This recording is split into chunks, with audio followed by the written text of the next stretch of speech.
At the end of the Clone Wars, the Republic underwent a huge shock when it was turned into the First Galactic Empire under the ex-Supreme Chancellor Palpatine. The Jedi were all butchered, and the Confederacy of Independent Systems, another faction in the war, who was secretly controlled by Sidious, was also wiped out. But what if this wasn't the case? What if Sidious launched his new empire from the foundations of the CIS and not the Republic?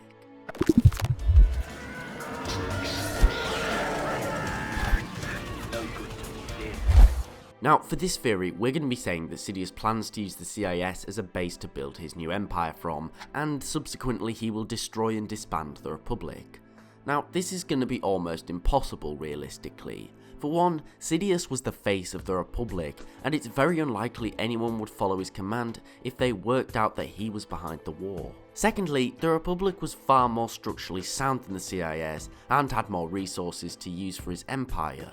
And finally, the Republic was a united government. The CIS was all about independence, and Sidious would really struggle trying to convince a bunch of worlds that wanted to be independent that they should all throw that away and become subjects under his authoritarian empire. But for this theory, we're going to say somehow he manages it, perhaps using the clone army to take command over the Senate and Jedi, etc., killing all those whom Sidious would believe would resist. After this, the Republic is then turned into a police state under his control. Now, Dooku then introduces him as the man who brought the war to the end, and somehow he's hailed as a hero by the CIS for finally defeating the Republic and having them surrender.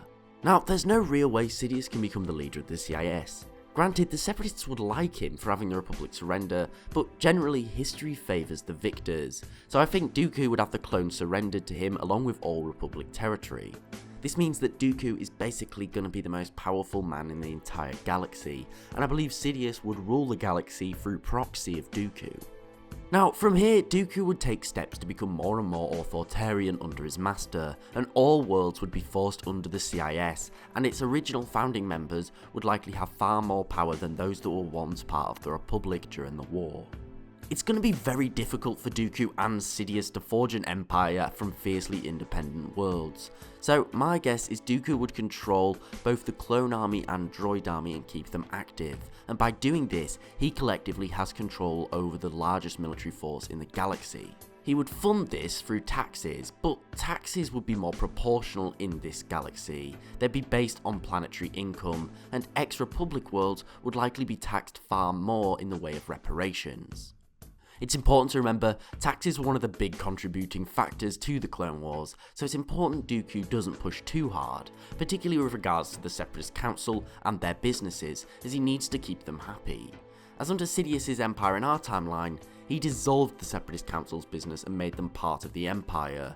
Here, they're still independent, and they could still cause a very big problem if they're not appeased. Meanwhile, the entire galaxy would exist quite similarly to how it does in our timeline under the Empire. The Imperials would essentially be responsible for galactic security, killing pirates and ensuring that uprisings from ex-Jedi or Republic loyalists are quickly put down. However, the big difference is that this empire wouldn't have so much oversight.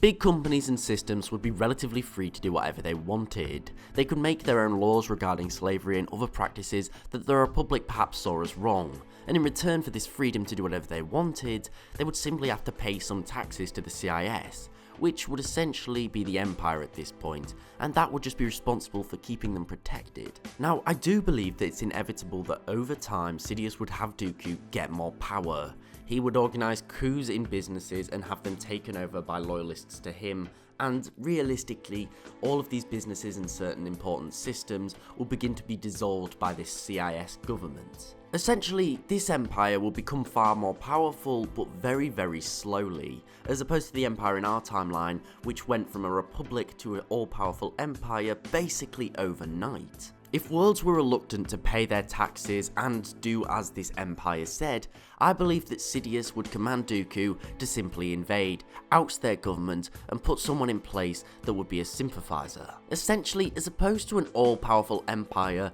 you'd be looking at an extortion racket. The Separatists get what they wanted, freedom, and all they have to do is pay tribute to Sidious's puppet government to keep them safe. Ultimately, I'd argue that this system may actually be more sustainable than the Empire, as it encroaches on far less people and systems' liberties. However, this is all dependent on how much Sidious wants to be all-powerful. It wouldn't be the same as it was in our timeline, and it wouldn't be the same Empire. He wouldn't have countless people bowing before him, but he would be in control of the galaxy's military. And he'd be incredibly rich and basically able to do whatever he wanted.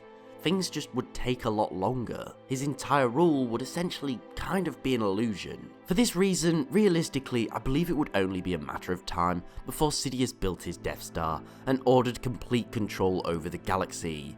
And at this point, with such a mighty military, he'd probably get what he wanted, and the Empire would inevitably become the authoritarian regime we know it to be. But what do you think would happen if Sidious took control of the galaxy through the CIS, and do you think it'd be successful? Thanks for watching, I do hope that you enjoyed. If so, please remember to like, share and sub, as it's really appreciated and helps the channel grow. Also, don't forget to tick the bell to get notifications when I upload, and follow me on Twitter at @TheLoreGuy for regular updates. But most importantly, thanks for watching, I do hope that you enjoyed, and I'll see you next time.